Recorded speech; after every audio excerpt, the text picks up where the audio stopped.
Dans cette partie finale, je vais essayer d'illustrer les propos de mon cher Youssef par vous allez voir sur les dernières slides des formations très concrètes qu'on a mis en place. D'abord, un petit rappel sur l'impact de l'IA, notamment sur la formation. Il y a plein de discours qui se disent sur l'impact réel. Oui, il y a un impact. Je ne vais pas rentrer dans le détail, mais on pourra en parler tout à l'heure si vous voulez. Il y a un impact concret là-dessus, mais il est clair que en termes de métier, de montée en compétences, il y a des changements fondamentaux. Aujourd'hui, par l'évolution technologique, les métiers deviennent rapidement, et les connaissances et les compétences deviennent rapidement obsolètes, comme on l'a expliqué. D'où l'importance de la formation continue. Retourner à l'école à chaque fois. L'école, c'est pas fini parce que j'ai eu mon bac plus 5 ou je suis un technicien, je retourne plus à l'école. Non.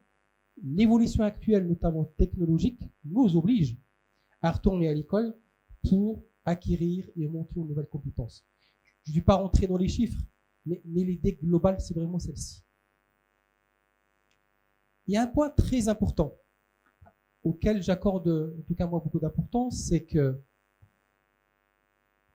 pour monter en compétence, pour apprendre et monter en compétence, et vraiment bien apprendre, on a besoin, et notamment les générations que je vois derrière avec leur téléphone, là, les jeunes là, on a besoin d'environnement d'apprentissage, d'environnement technologique qui nous permettent de faciliter l'apprentissage, d'apprendre au mieux.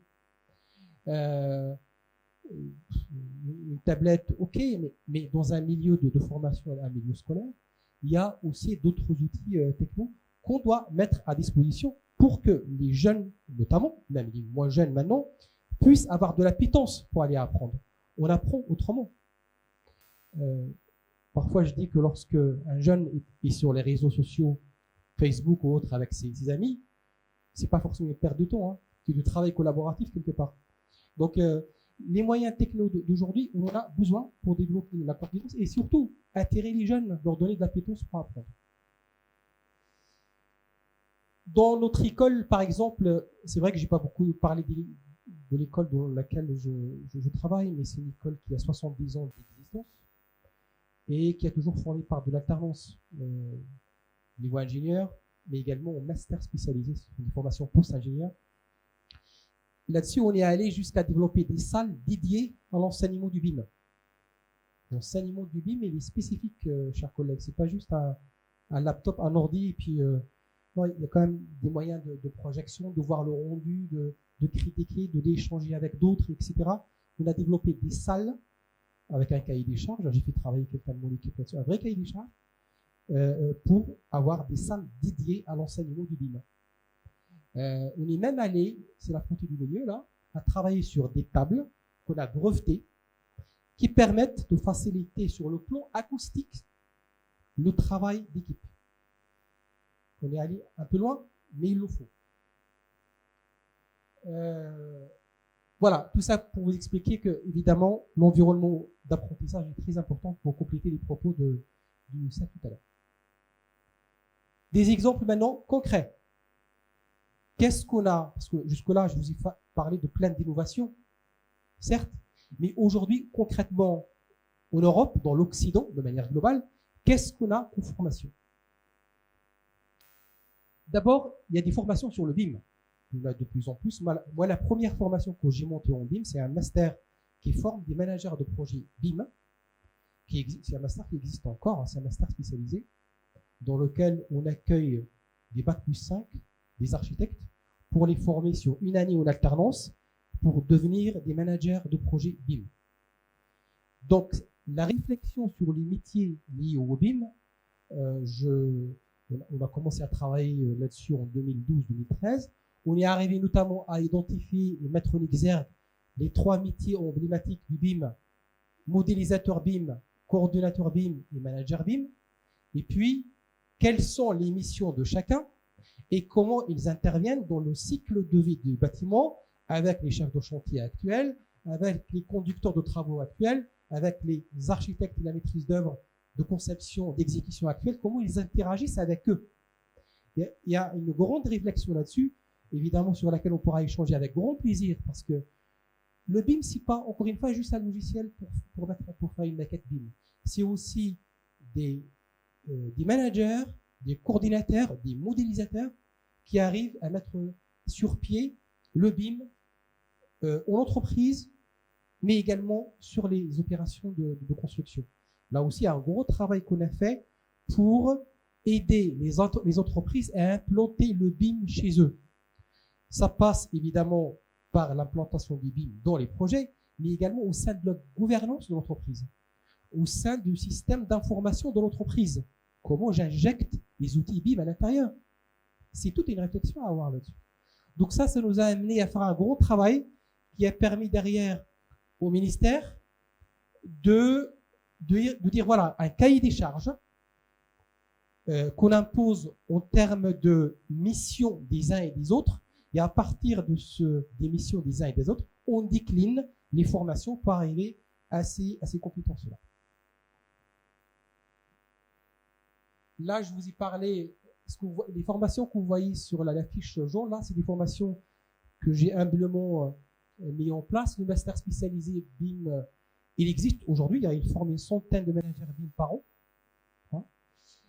Et puis, il n'y a pas que ça, il y a également des formations certifiantes, c'est pas diplômantes mais certifiantes, de chef de projet BIM, coordinateur, modélisateur, il y a une introduction BIM. Il y a une certification qu'on donne, qu'on a fait avec MediaConsult.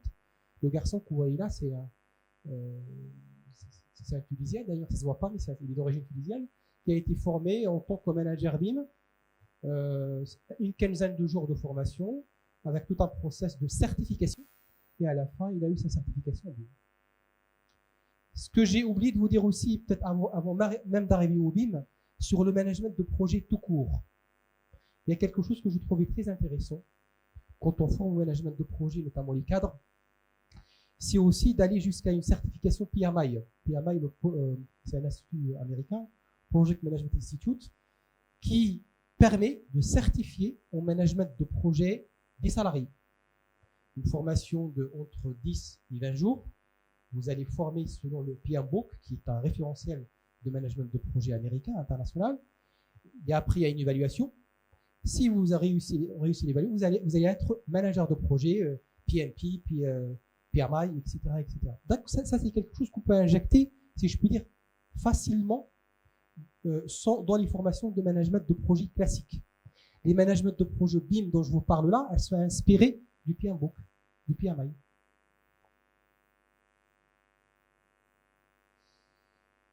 Oui, donc en termes de management de projet BIM, il y a aujourd'hui l'offre de formation, il y a une offre diplômante, il y a des formations d'ingénieurs aujourd'hui dédiées au BIM.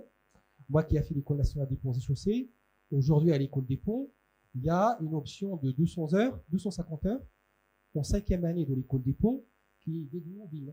Voilà. Des bachelors, dans le domaine du BIM et la maquette numérique, ça existe. On en a un. On a un bachelor dans l'école qui est entre notre école d'ingénieur et l'école l'école d'architecture de la Villette à Paris. Il y a une co-diplomation, école d'ingénieur et architecte. Et croyez-moi à la richesse en termes de connaissances et de compétences lorsqu'on a une co-diplomation ingénieur-architecte, c'est juste magnifique. C'est pas facile à mettre en place. Ça demande aussi à former beaucoup de travail, mais avoir la casquette ingénieur-architecte, c'est un diplôme maintenant qui se démocratise, si je puis l'exprimer ainsi, elle est très importante.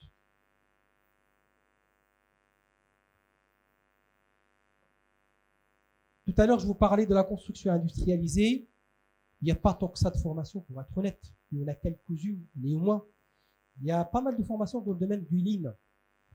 Le Lean Manufacturing, c'est une méthode pour optimiser le travail dans une usine, notamment chez Toyota au Japon. Les Européens sont pareils, sont inspirés, comme toujours, les Européens, ils piquent à gauche, à droite, et après, ils mettent un tampon, hein, mais c'est comme ça. Hein.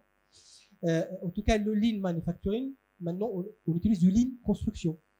On utilise la méthode Lean pour optimiser le projet, nos chantiers, comme une usine, organiser les... Voilà. Il y a des méthodes sur lesquelles je ne vais pas revenir, mais, et également en phase de conception du projet. On peut également utiliser des méthodes de Lean. Hein. Là, c'est pareil, il y a des bachelors, il y a des masters spécialisés, mais en formation d'ingénieur, il n'y a pas encore d'offre de formation là-dessus. Les formations sur l'intelligence artificielle dans le bâtiment, il n'y en a pas tant que ça. Il ne faut pas que je vous raconte des bêtises. La seule chose qui existe aujourd'hui en termes de formation sur l'intelligence artificielle dans la construction, c'est quelques formations sur mesure pour certaines entreprises, pour leurs salariés. J'ai la chance de former certains salariés du groupe Vinci Construction. J'ai formé quelques-uns de leurs ingénieurs d'études. En gros, comment utiliser certains outils d'IA, que vous connaissez déjà, hein, Perplexity, un peu de ChatGPT, mais c'est un peu dépassé, mais en tout cas quelques outils d'IA, pour comment s'en servir pour avancer sur certaines tâches de conception. On peut le faire aujourd'hui. Donc la formation en la matière est assez timide, donc il ne faut pas qu'on s'excite trop là-dessus, si je peux l'exprimer ainsi. On va attendre peut-être quelques années pour voir des formations diplômantes sur l'IA dans le domaine du BTP.